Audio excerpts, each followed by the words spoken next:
Through a Scottish Prism, the programme that is unapologetically pro-Scottish independence and anti-Westminster rule. Everything we say here is viewed through a Scottish Prism. Brought to you by Barhead Boy. Hey folks, welcome back to Through a Scottish Prism. Been a week since we last had a wee chat, and here we are again. I'm sorry we had to postpone the midweek show, but and there was a misunderstanding. It was actually one of my main guests who had the dreaded lurgy. It wasn't me, but thank you for all those kind wishes for my good health. I just, too difficult to explain. So it was actually the main guest who was going to talk that took ill, and we couldn't go ahead with the show. But hopefully he'll get better, and we'll do that again.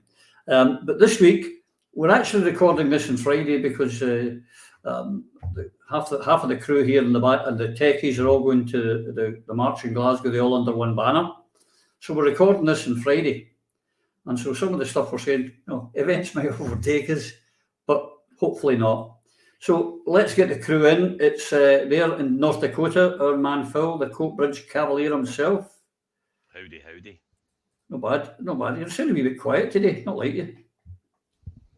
Maybe I should put that down and maybe a wee bit Maybe you should. How are you, my friend? Oh, it's a Homer Simpson moment. There'll be more of those. Very good. Got to say the weather's picking up. It's actually warm for a change.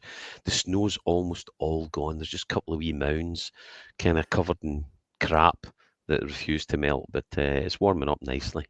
Yeah, our dear friend from Ireland, our man has said, it's the extreme weathers where you are. Aye. Ridiculously hot summers and freezing cold winters. Mm-hmm. Anyway, also there, I'm sure we've got an ambient temperature up there in Clickmannanshire with our Eva. I actually spent quite a time out in the garden today, Roddy, because spring has certainly sprung here in sunny Alva. Tulips and daffodils and all different sorts of stuff. A few disasters, but overall the garden's looking good. And I got some planted ready for later in the year. So let's hope the weather stays fine for the marchers tomorrow. And of course, there in the borders, we have our Dr. Yvonne Ridley. Hey, Yvonne, my friend, how are you? My favourite Geordie.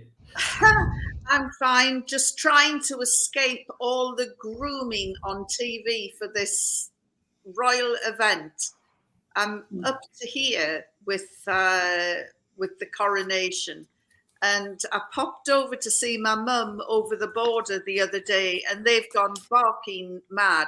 The butcher's apron is lining all the streets, the bunting, everything. It's it really isn't a good look at all.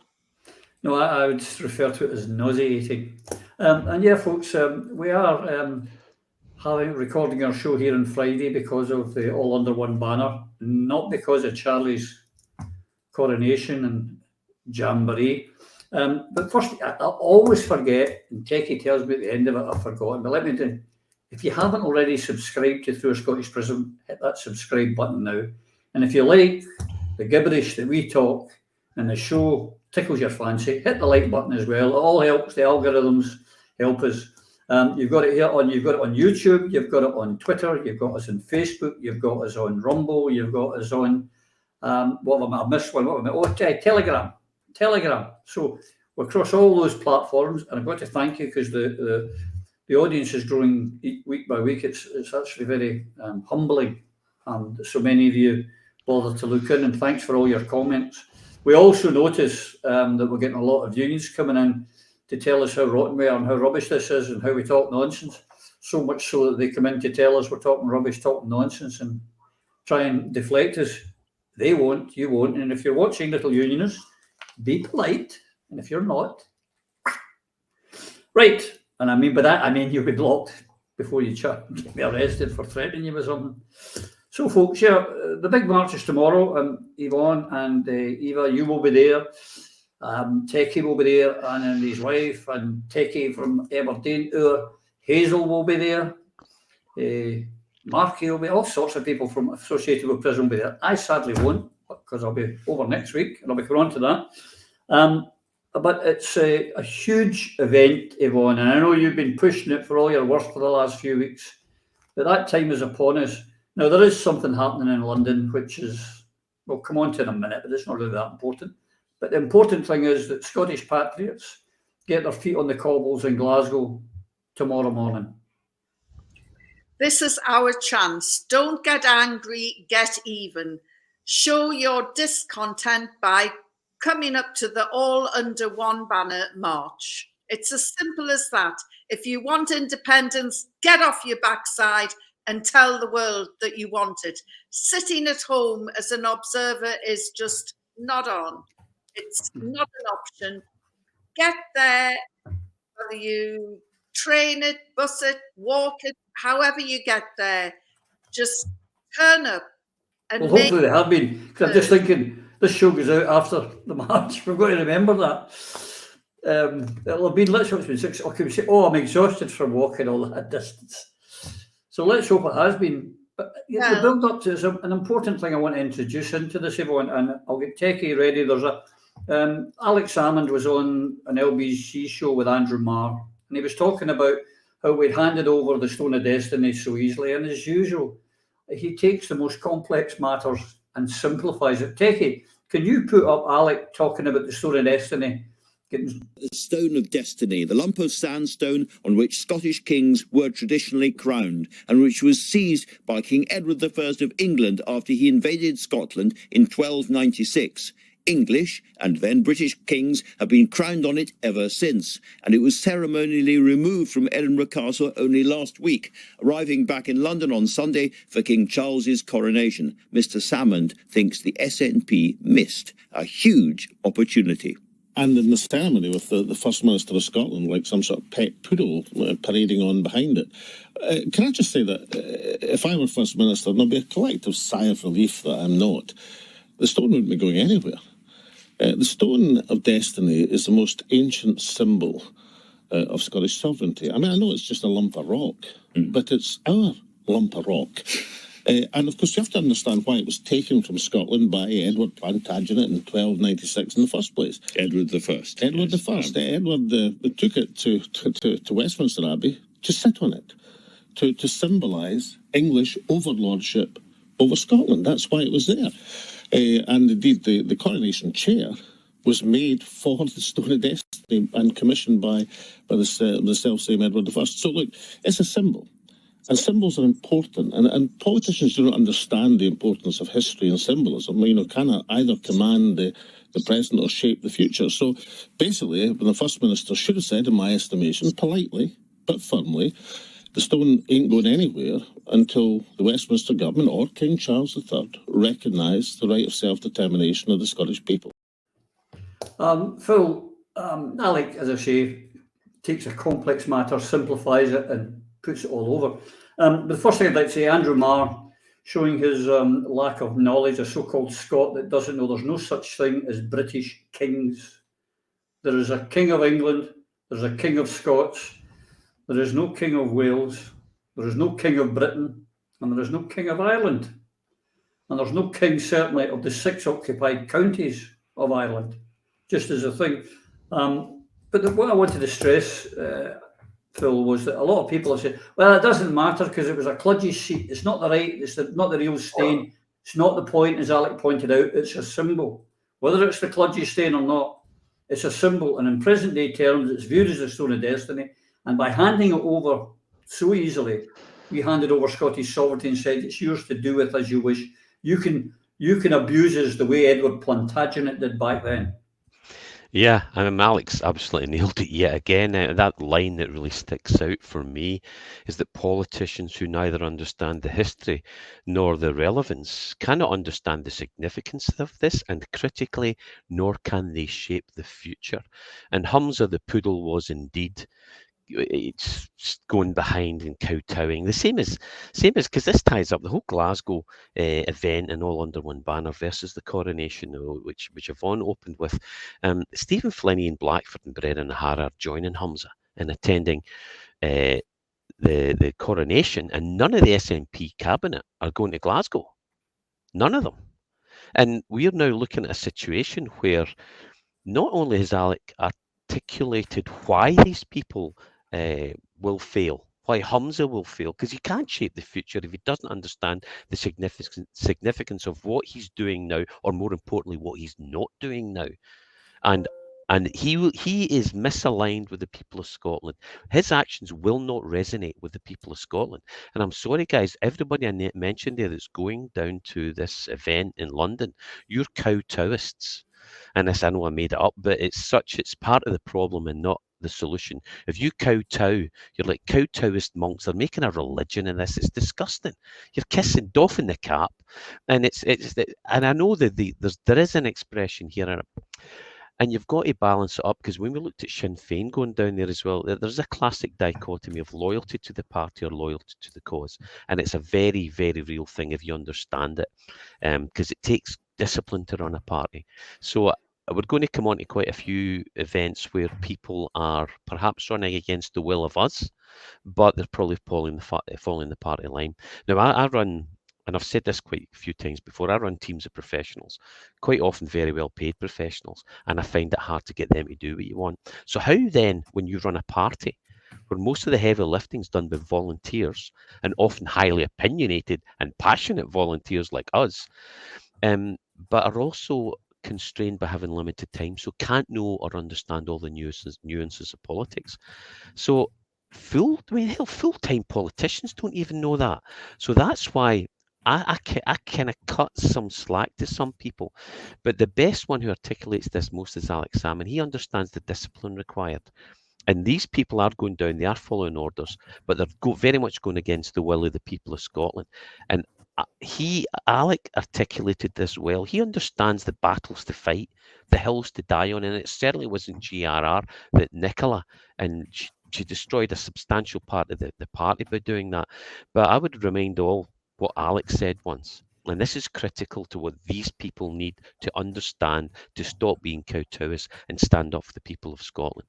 Alex once said, if we get independence, and I'm paraphrasing, and it costs us, the SNP at the time, our very existence as a party, then I'm okay with that, because the prize is the freedom of our people and our country. And that's what all of these individuals need to start understanding and acting as if they do.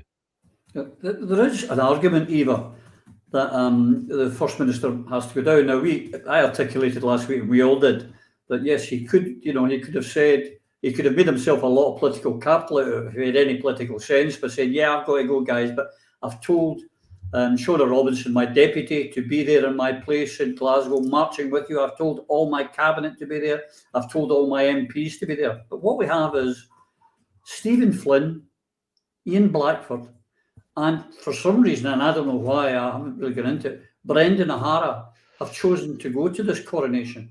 They have definitely a choice, but they've chosen to go to the coronation of the English monarch rather than march with the people of Scotland in Glasgow. Their credibility is shot to hell, and it's not coming back anytime soon. The reality is that to attend, you had to enter your name in a ballot. Now, I cannot say that that applied to Stephen Flynn, because he might have been invited as the party leader. Mm-hmm. I understand, though, that others had to be balloted. So you had to express a desire to attend and then go through, in effect, a raffle where the prize was getting to see the crown planted on the head of one of the worst parasites on the surface of this planet. Now, these men that are going to attend there representing Scotland are not actually representing the majority of the people of Scotland, because the monarchy is not as popular as it was prior to the death of the late Queen. What they're doing, though, is they're giving a dirty big V sign to everybody in Scotland that is hungry or cold or skint or scared. For example, to the junior doctors who just voted to go on strike, to the nurses who've been talking in terms of industrial action, to the teachers who put their hands in their own pockets to fund books and reading materials and writing materials, and sometimes even food for the children in the schools of Scotland. So these men are no longer friends of the majority of the people of Scotland. They're there for self-interest, for the pomp and the ceremony. They've forgotten their roots. They've forgotten who put them there. But by God, they're going to remember us when it comes to the next election, because Stephen Flynn announced tonight, on Friday, that the opinion polls indicate that the SNP will hold the balance of power and they will be kingmakers at the next general election for Westminster. Well, they've held the balance of power in the past, and what they did was they wrote on the side of a bus, "Stop Brexit." That's how much their promises are worth.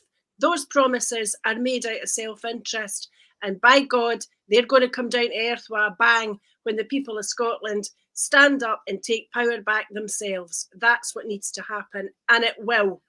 We're not as green as we're cabbage looking. And while this, as I said, this show's now going out in our usual time on Sunday. The march is over, and I hope 30, 40,000 people, 20,000, I don't know, have turned up in Glasgow, and it's been a right good turnout, and the voice of Scotland has been heard, Yvonne.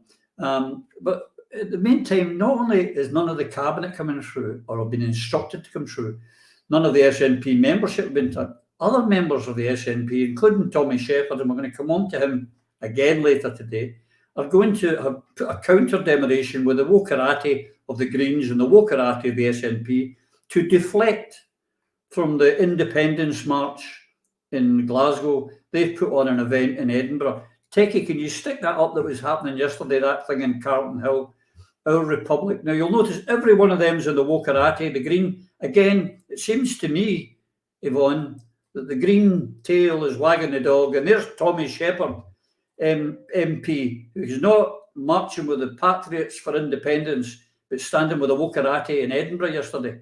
It's quite disgusting. You're on mute. You're muted. Of course, we're not going to know until after this Prism how many turned out, but I would be surprised if even them own mothers turned up for that feckless bunch of wastrels. And Tommy Sheppard, I've been hammering him on Twitter for the last few hours. The man is a disgrace. He's attacked our Joanna Cherry. I call her our because she's part of the sisterhood. She's a strident women's rights supporter. And that great lump of nothing, Tommy Sheppard, has trashed her reputation.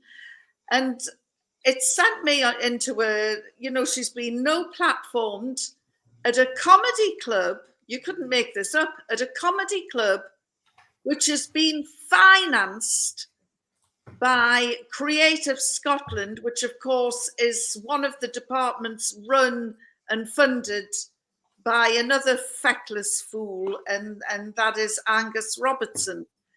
And Creative Scotland has helped run this or fund this comedy club during the troubled COVID period, which the club is owned by Tommy Sheppard. And they've had the nerve to deplatform or whatever no platform Joanna Cherry, who was down to speak for women's rights.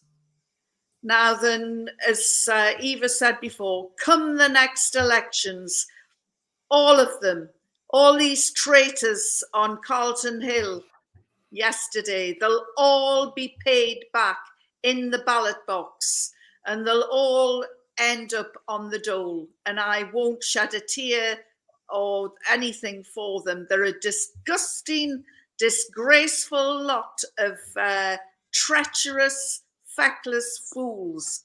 And I'm amazed I haven't really called them worse, but it really makes my blood boil.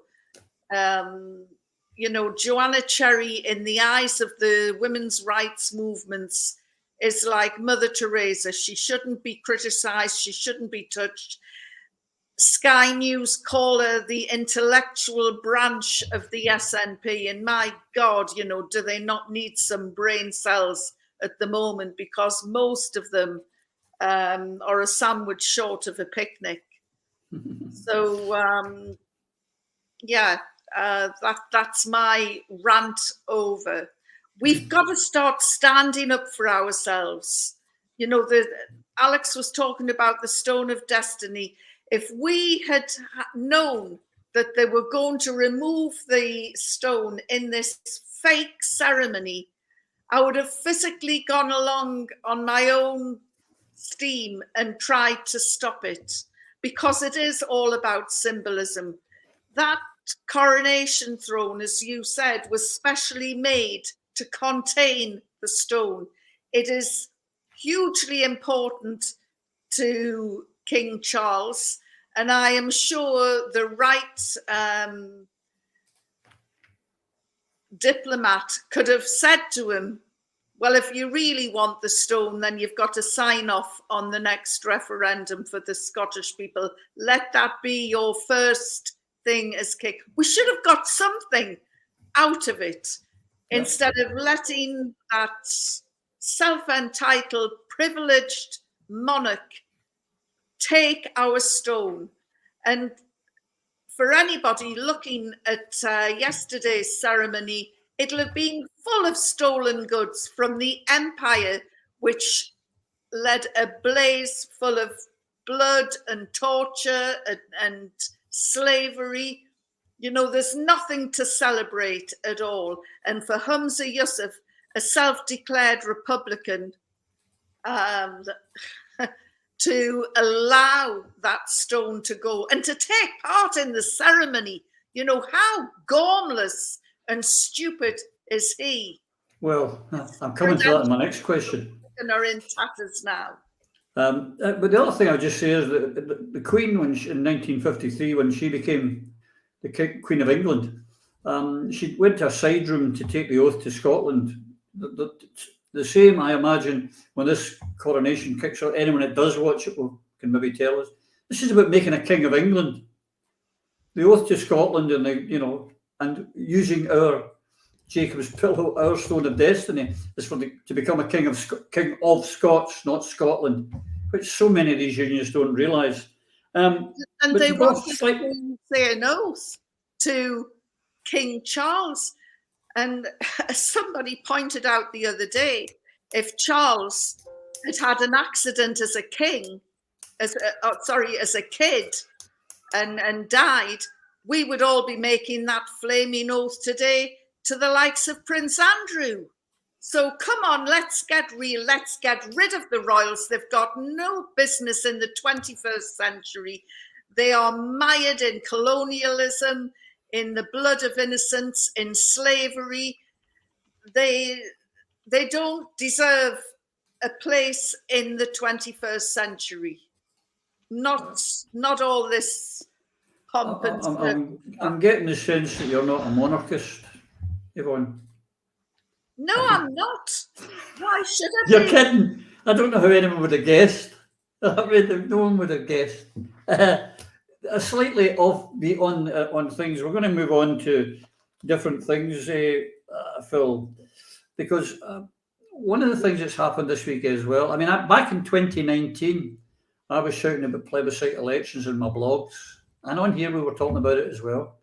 And I was getting attacked left, right, and centre by people like Pete Wishart.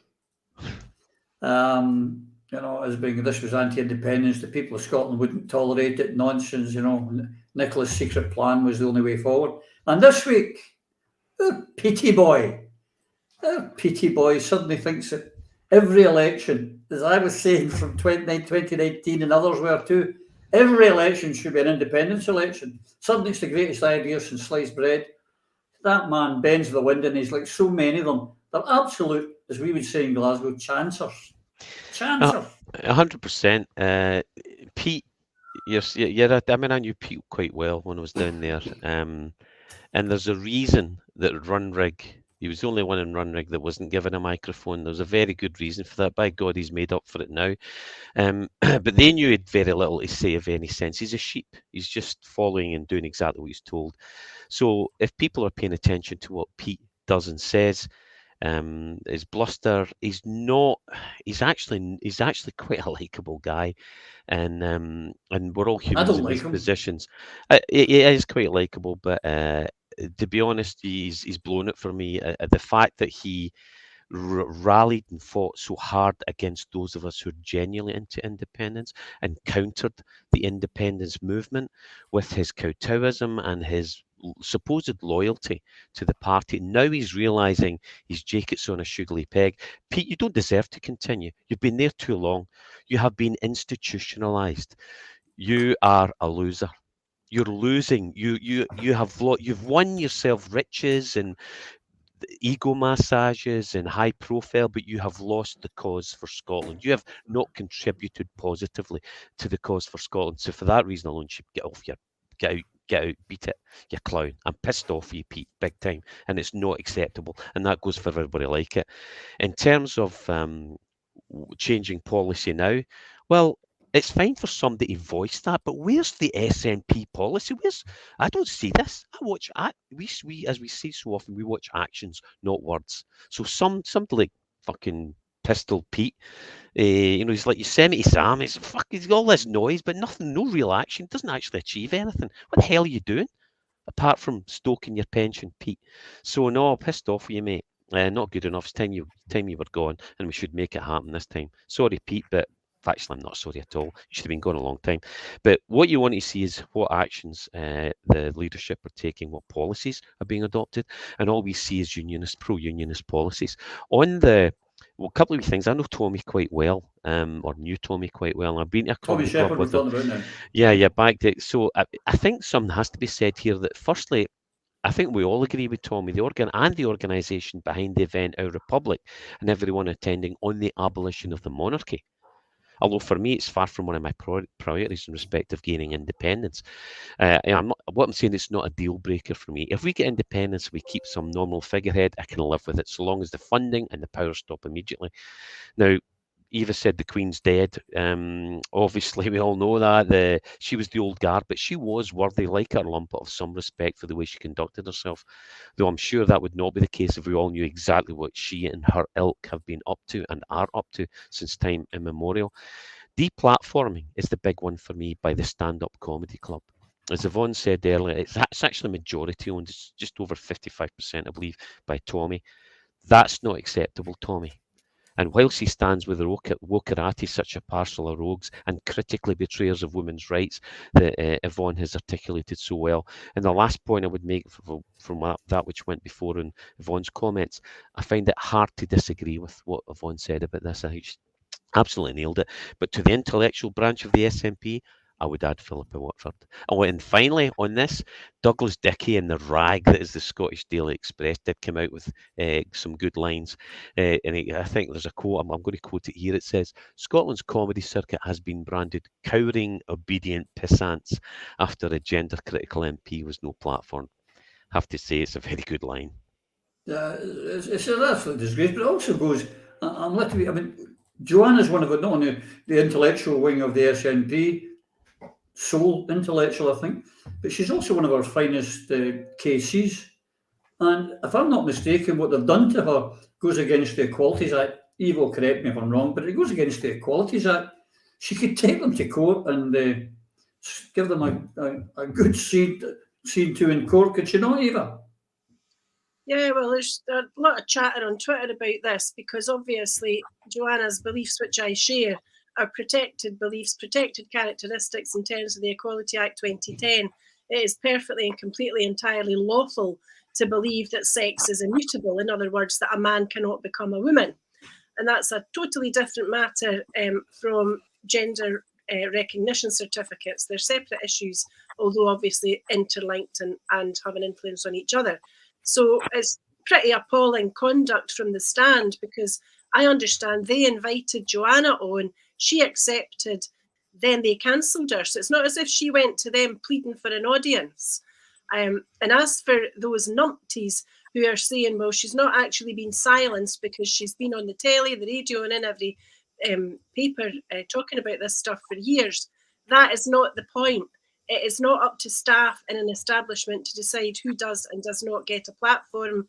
We are talking about freedom of expression, freedom of speech, freedom of thought here, and it's a very hard and dangerous road to start deplatforming people.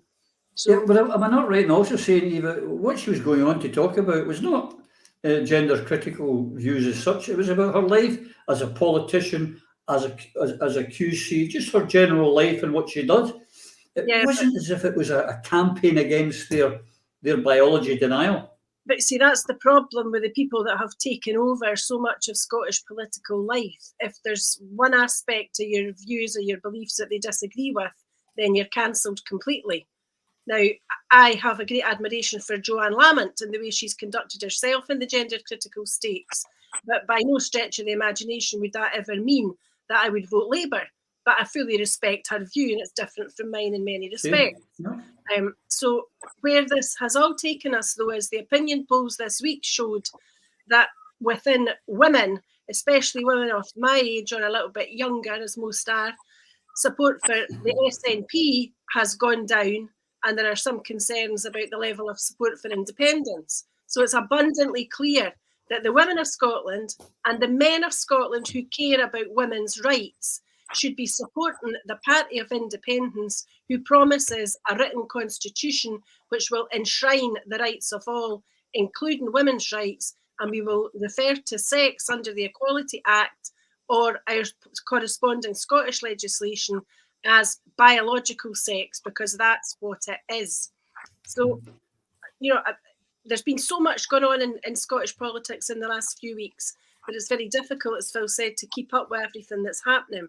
But as you've had the ongoing issue regarding Joanna Cherry, people might have slightly taken their eye off other balls, if I can put it like that, which have had to do with the performance or underperformance of the new first activist.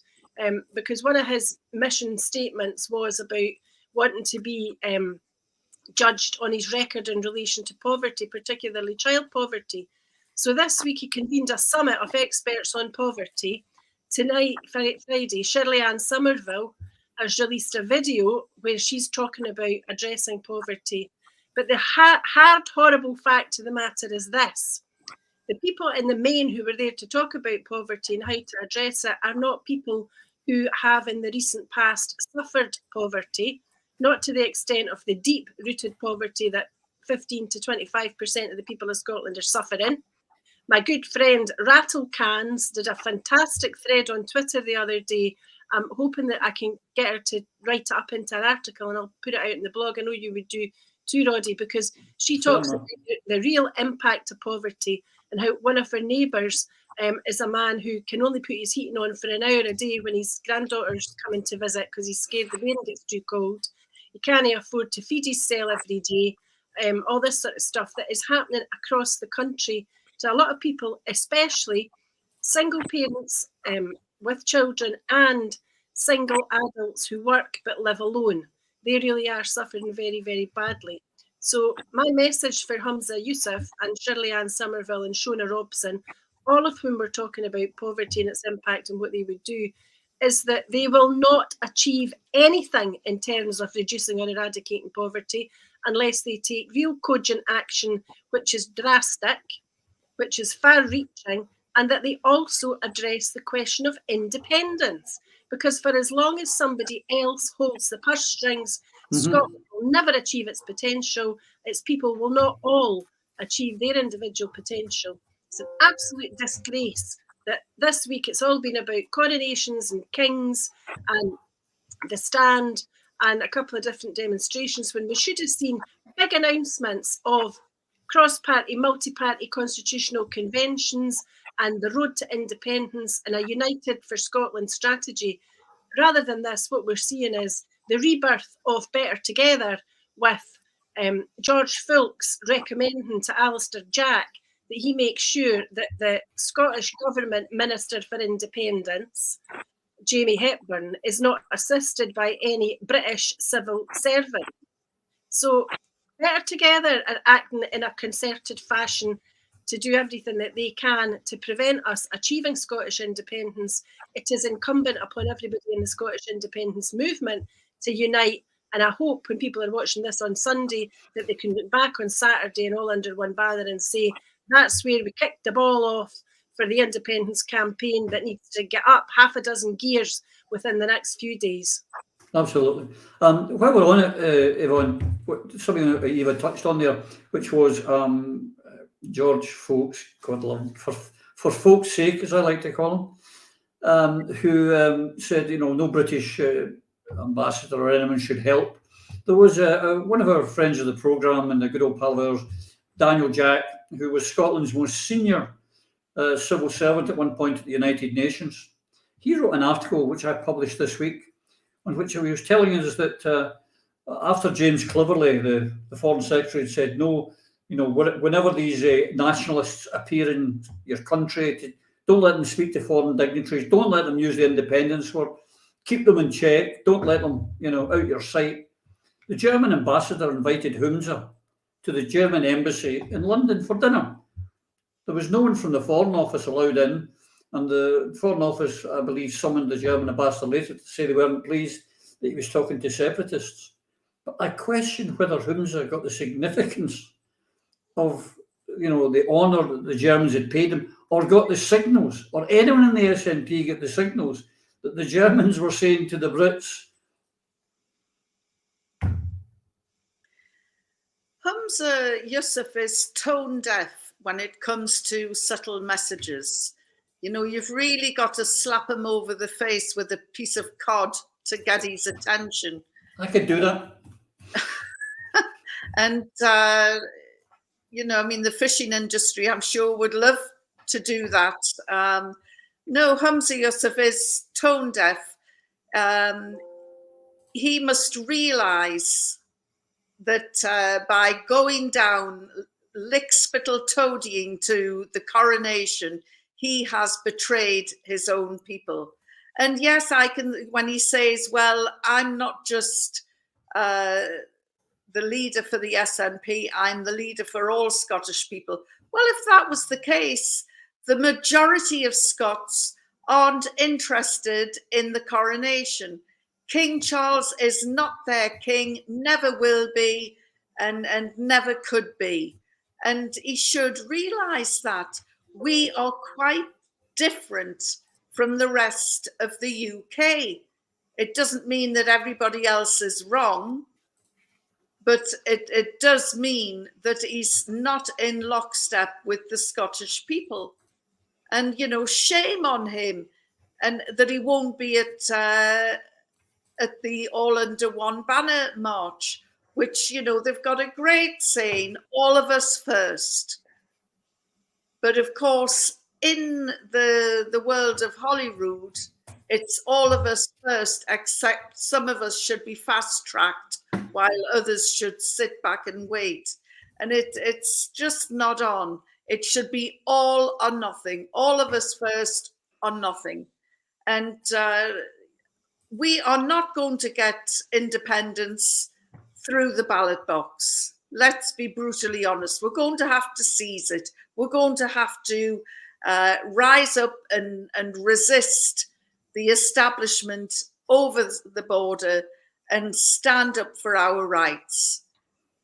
It's the people in the Caribbean got their independence by doing that, and we are going to have to follow suit. We should not be held back by the lick-spittle toady brigade that'll be sitting that was sitting in the coronation yesterday, watching a man, an ordinary man, being treated to all this pomp and circumstance through birth. He hasn't earned it. He's never worked a day in his life. And this legacy is going to be passed on to his son, to his grandchildren. The kids are going to be in some sort of gold coach following behind, all in stuff that has been paid for on the backs of slavery, on the backs of empire, on the backs of colonialism. This is the 21st century. We should not be putting up with this crap. I agree.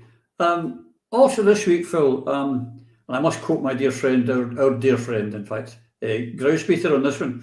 The SNP, Techie, if you could put up the Companies House piece of information on a new set of accountants to do the audits. Phil and Grousby to refer to them as shifty and shiftier. I believe you have some information for us about these new auditors. Yes, it's my go-to source as well, Companies House, because your accounts are obviously have to be registered there, and due process has to be followed. You also get indicators that perhaps all is not as it should be from some of the entries that are required by law and are part of accounting protocol. So we've got to remember that Johnson Carmichael, the party's auditors for 10 years, and I'm talking about the SNP here, quit last September. A fact that Yusuf revealed he only discovered after he became leader. Yeah, right. Yeah, Hamza, you're right. This is a Manchester-based accountancy firm, as that excerpt showed, which is a bad start for obvious reasons, but a quick search. I've done quite a lot. I do D&Bs done in Bradstreets as a matter of course when I'm assessing the viability of companies and whether or not they're liquid, checking their liquidity, etc. It's something I do on quite a regular basis. So just in a quick view, looking at this, there's two officers here, two directors, David Luke Clegg and Ibrahim Adam Sidat. It was previously called AMS Accountants Group Holdings Limited. So as a holdings company, different rules often apply. Let's just say it's often tax efficient to do so. Let's call it that.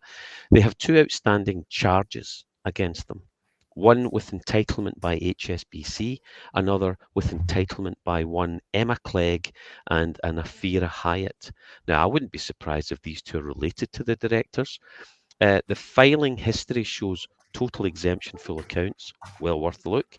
Several name changes in 2020, accounts for a dormant company in 2020, incorporated in 3rd of May 2019. Of course, the fact that, and this is a direct quote from Companies House, part of the property or undertaking has been released and no longer forms part of the charge for both outstanding charges. So it has two charges against it, this company.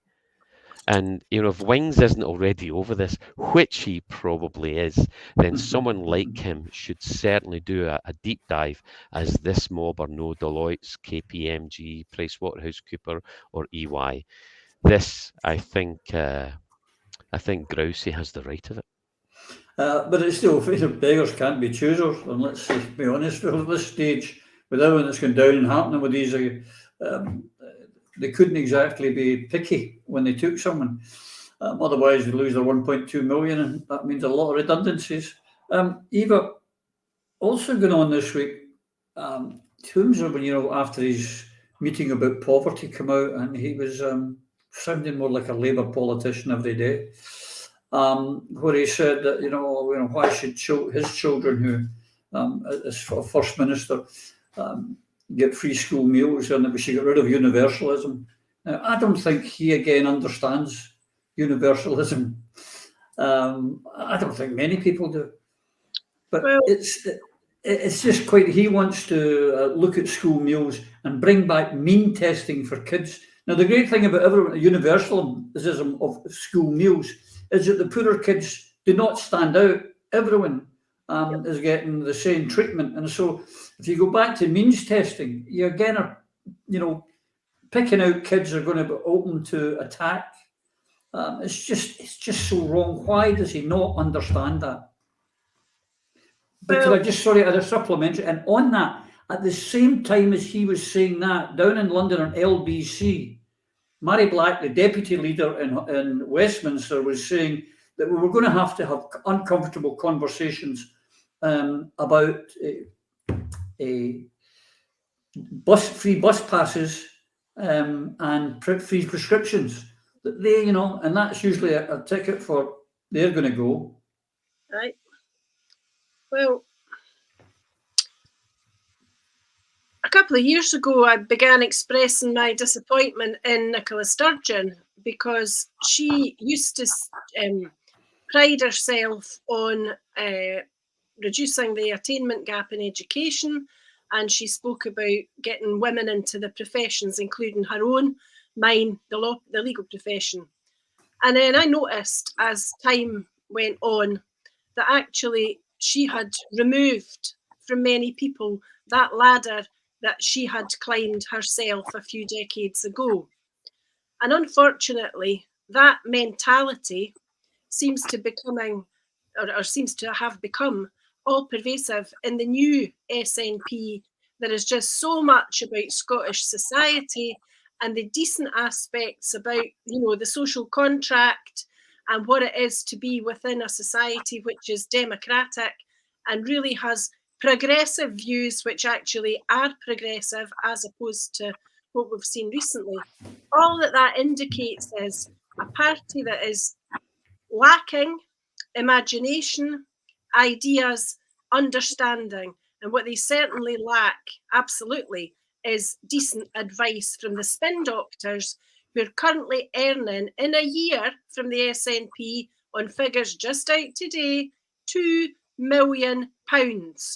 So £2 million of spin, that's what Nicola Sturgeon spent in her last year.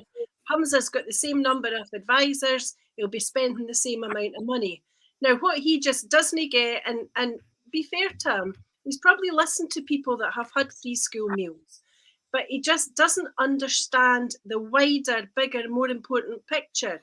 Scotland will only be a progressive nation where people are treated in a fashion that is equal, when we have things like a universal basic income, where we don't have to have anything means tested because everybody has a right from the cradle to the grave for food, healthcare, decent housing.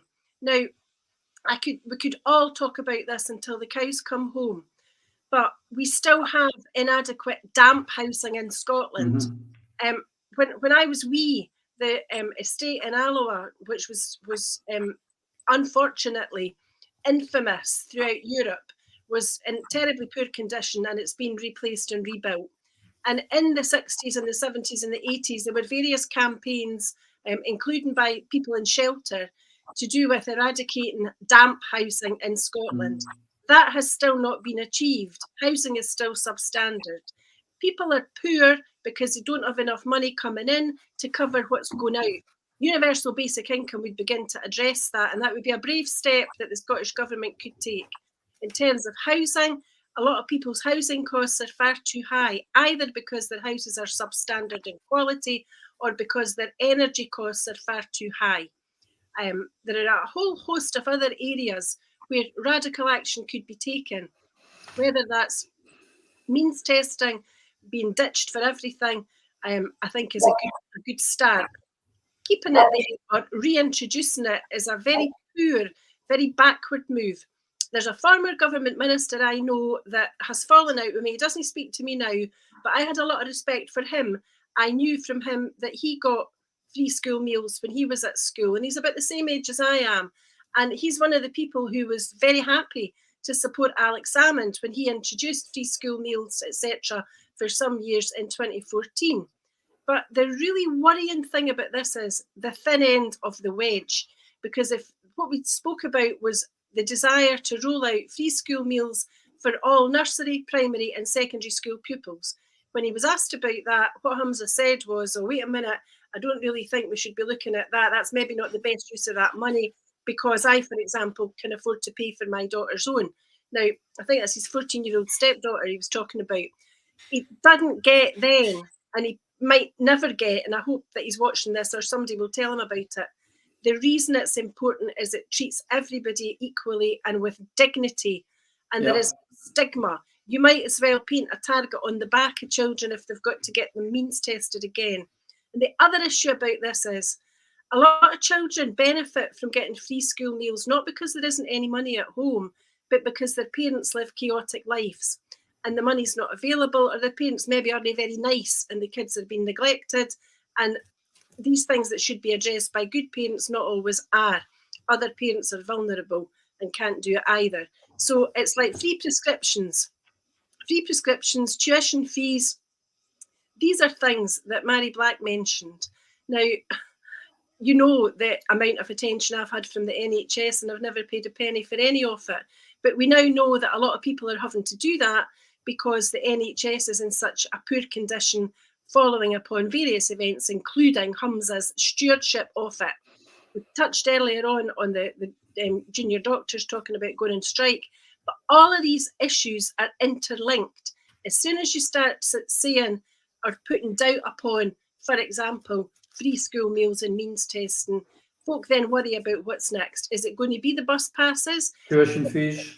It's the student fees, the whole lot. It all comes into question, and that's been put on the table now by the SNP on the one hand, and on the other, what they're saying is defend Scotland's democracy. They're talking about maintaining devolution. They're not talking about firing towards independence. So the two things we need to see, an independence campaign and competent government, which is in effect maintaining the social charter and social solidarity.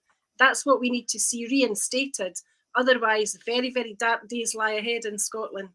Indeed. I mean, the other thing about means testing, Eva, is that a lot of kids will not allow themselves to be mean tested because they don't want the stigma, so they will go hungry. They would be probably entitled to a free meal, but they won't go forward because of the stigma.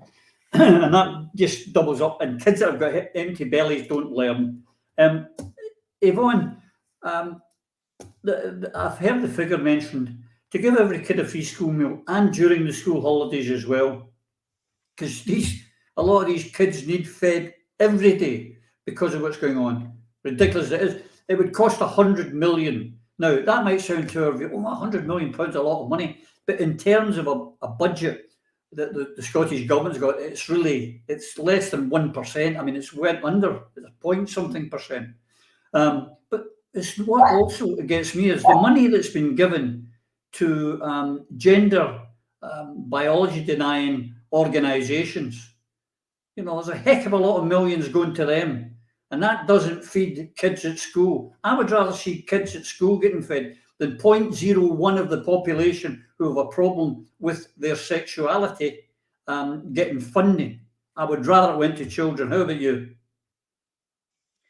Yeah, when I first moved to Scotland, Scotland had a reputation of excellence for education. And, you know, you feed a child, it's an investment. And I can't think of a better investment than feeding a child, putting bread on the table. I remember at school, some of the kids from the mining and steel communities who were on free meals when Thatcher got rid of the steel industry and the mining industry.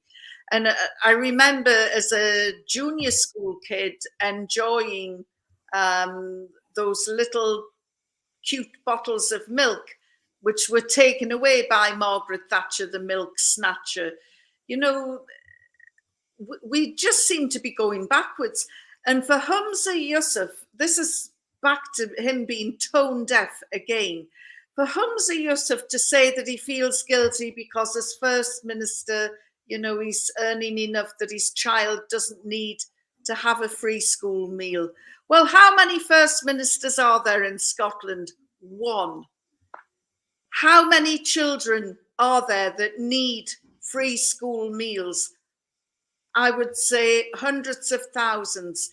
This is all about class.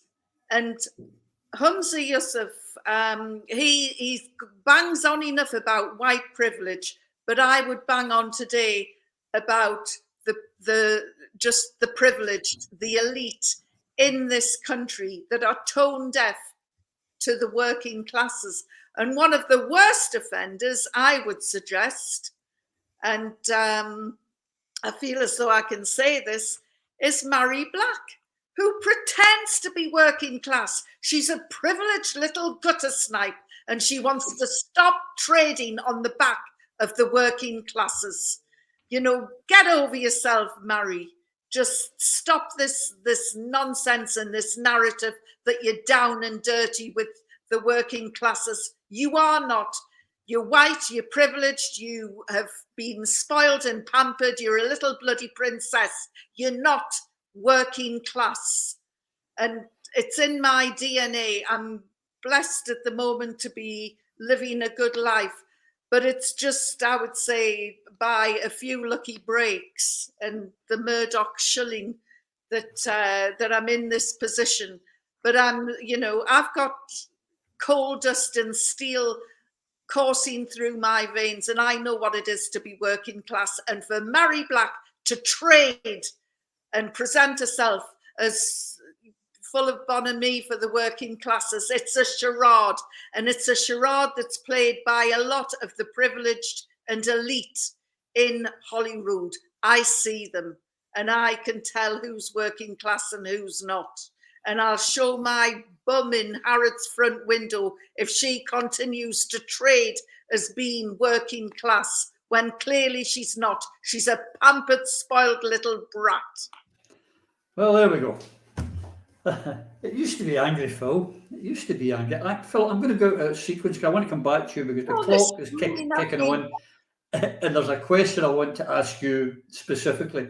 So if I could come back to you, Eva. One of the things that we've discussed previous weeks is that the SNP are talking about fighting this next election on domestic issues. And now we're hearing that there's to be a conversation about universalism and school meals and travel. But what's happened down in England? And take, if we can get up firstly, a clip, we've got a video here of Sir Keir Starmer a few weeks ago only, telling us how he was so opposed to tuition fees. Can you get that up for us, Techie? On tuition fees, I felt very, very strongly that one of the things that benefited me greatly was not having tuition fees. If you come from a background or family that hasn't got a lot of money sloshing around, and this would be true of my family, people don't like to take on debt, and they're scared of debt. And there's huge, tuition fees is a huge debt for young people that they carry with them for a very long time. And that's why we rightly committed at last election to get rid of tuition fees. Now, if you could now take it, there's another wee clip there today, this week. Our Keir, Labour set to ditch pledge for free university tuition. Starmer said, they don't take long either. Two things in this. One, you can't trust this lot. They flip and they flop. But as we also know, how long before Anas Sarwar and the Scottish Labour Party go back onto the bandwagon of wanting to bring back in tuition fees in Scotland because England has decided to keep them? And that's what people should be aware of before they think that Labour, again, I don't know how often Labour have got to shaft them before they realise, speak with forked tongue.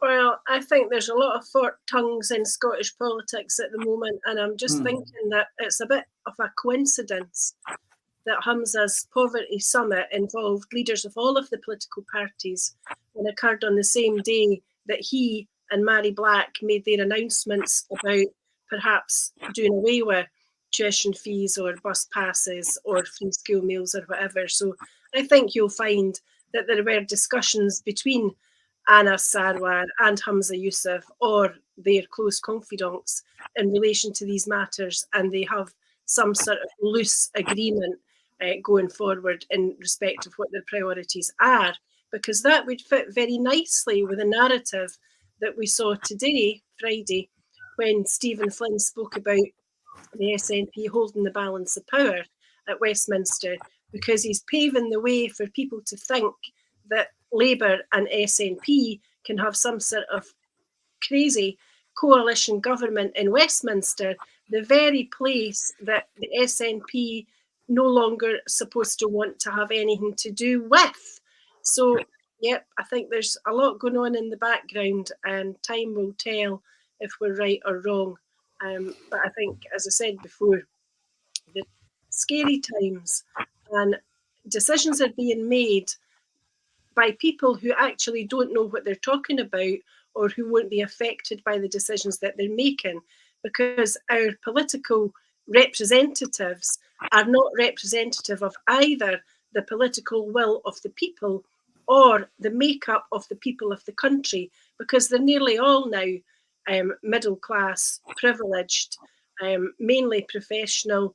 Several of our Scottish politicians are extremely wealthy, and although they've been very successful in some aspects of life, I think that they've lost touch with their roots, and they need a rude awakening and get back to doing the job they were elected to do. Absolutely. Before I come to this final question I want to put to you, Phil, I just want to make an observation on something. Techie, could you put up the article on Humza Yousaf may release bullying probe findings into Fergus Ewing.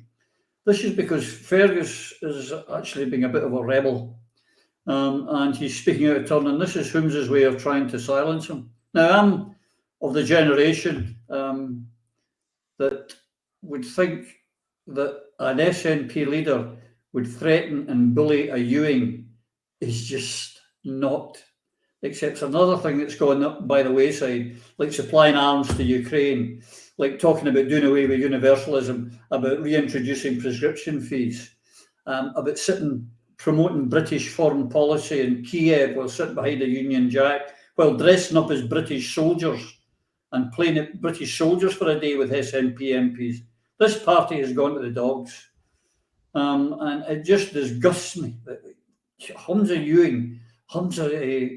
Yousaf would threaten Fergus Ewing because Fergus is speaking up and saying the things that we, the people, want him to say. On the last thing, because the clock has beaten us, and I've got a few things I need to say at the end of the show. Phil, now you're a man from Lanarkshire, a proud Lanarkshire man, and there's all hell breaking loose in North Lanarkshire Council. Jordan Linden, as we know, has had to resign, and in fact there's a by-election going there in early June, and we have Alapa have got a candidate up there to fight that seat, and we'd hoped to have him here today, but unfortunately he was unable to be here. John Marshall, good guy, folks. We'll maybe get back to him next week or something. But the people who blew the whistle on Linden, I think you know all the parties here, Phil. But of the 8 that blew the whistle on the Linden's behaviour, his sexual abusing of people, etc., etc., 4 have been suspended for 6 months from the SNP. 2 have been expelled from the party, the whistleblowers, for bringing to the attention of the party. They've been said that they brought the party into disrepute. I think what the party's done to these whistleblowers is brought the SNP into disrepute, where it seems, like so with Patrick O'Grady and with Linden, they wanted to cover up this sexual abuse. Yeah, it's exactly what's happening. It's despicable, absolutely disgusting. It's a continuation. This is the continuity party. What we're seeing under Humza is exactly that which befell the disaster that was Nicola Sturgeon, and that's how it's going to be looked back upon. The SNP have been infiltrated, and just as a quick comment, just your comments bang on the money. What Eva's been saying and Yvonne's on the money. You know, we're in a situation. Can you believe it? Where Humza's talking about removing universal benefits, Mary's talking about free prescriptions, free buses, tuition fees. Can we afford? We need a serious conversation. The threatening by Humza of Fergus Ewing with releasing reports on bullying. What's key here and what people need to understand, this is a continuation of the MI5 and those who would do down the independence movement by their infiltration and destruction from the SNP from within. And what you get here by continuing this situation, it's key that instead of continuing to improve the lot of the Scottish people and to be able to hold that up or hold Scotland up as an example of how we can do better, and that for all of the UK, we can show England how we can run an independent country and do better. Instead, these traitors, you're all traitors. Everybody who's acting here, you're betraying the people of Scotland. And it's our elected members that are doing this. They're dumbing down Scotland's performance to match the poor state of England. This is playing right into the hands and doing the bidding of the neocon globalists of the West, and that is entirely unacceptable. So Humza and Mary, you're both now backing away from the people of Scotland's core principles, our core principles. It's a betrayal and you need to go. On North Lanarkshire, obviously I was MP for Coatbridge and Christen and Bells Hill, which was quite something. These people that made the official complaint, as you said, about Jordan's appalling behaviour, and we knew about it. We knew about Jordan. 2 have been expelled, 4 suspended, and they were and because they were cited by bringing the party into disrepute by getting rid of a sex pest. By getting rid of a sex pest, you're bringing the party into disrepute. Seriously, people. There needs to be a reaction to this. The SNP are gone. You're wasted. You are gone. You are destroyed. I will help bury the SNP if this continues. Either it recovers or it dies. There is no middle ground here. This is the work of the McMafia and headquarters. And the McMafia are just a group of shysters, despicable herd of shysters and con artists who currently run the roost in Coatbridge and Airdrie. Okay? These are the two constituents that are worth watching. Airdrie and Shotts, Coatbridge and Christen. That's where the shysters have got their hold. The SNP councillors who had the gumption and respect to these people. People of Coatbridge, people of North Lanarkshire, these are the people who have your interests at heart. Beth Bowdle, Jerry Brennan, David Crichton, Paul Damasio, Greg Lennon, Barry McCluskey and Cameron McManus. All wrote to Miss Finn about the issue. They wanted to formally complain about the serious and continual failing implemented by the North Lanarkshire leadership at the behest of SNP headquarters in the Wokarati, I would hasten to add, and they wanted the immediate suspension of another McMafia, puppet councillor Carricker and our deputies to allow a formal investigation to take place to safeguard the victims. So you've got these 8 councillors standing up for victims in a sexual predatory case, and this is a much younger person from someone who's quite young himself. Now, there's a Glasgow Herald article, if you want to read, by Tom Gordon that I find hard to disagree with. And just read that. And as you said, it's clear the SNP learned nothing from the Patrick Grady case. And it does. And there's a quote I'll give you from what Tom Gordon that you've quoted yourself. This sends out an appalling message to any potential future victims who want to speak out about how their misconduct complaints will be handled by the SNP. To hell with yous. Damn yous. How dare you further risk the young people and victims? What the hell are you doing? It's the complete opposite of what you say you're doing. So no, these people need to be taken to task. And the SNP are mired in a scandal. This is a scandal. Another massive North Lanarkshire born scandal, and it's disgusting, and it's with and at the behest of SNP headquarters. No, to hell with them all. There needs to be a serious clear out here. Yeah, in fact, you're right. The Wokarati have destroyed the SNP, the Yes movement, and the tail is wagging the dog. The clock is ticking, but just a couple of things I want to say before we go. One of them was I wanted to spend some time today talking about our Lorna Slater, who was on the Nine this week, and she was saying how right it was to deplatform Joanna Cherry, and that workers have a right if someone who they disagree with vehemently and goes against their principles, they should be deplatformed. I would just say to the staff in Holyrood, hold her at her words. Next time she stands up, all of you walk out and strike and leave her, because I would deplatform that one in a minute. The woman's gormless. I mean, when you see her talking, it's quite frightening. And it's all these policies of the Greens that have destroyed the SNP. And why Sturgeon embraced them, and why Holmes, when he had the chance to break away from them, didn't, absolutely boggles my mind. Because the SNP now, I believe, is unsavable. I didn't ever say too much. I thought the leadership was bad, but it could be saved. I don't think they can be saved. And I think there's only one choice now. And I've made my choice. But it's up to you folks to do what you think is best and which party you think is best. I will never tell you who to vote for. But I'm telling you, if you want independence, look around, shop elsewhere. On that note, my dear friends, thank you for everything. But could I just say to you viewers, I hope you had a great time at the March yesterday. I wish I could have been there with you.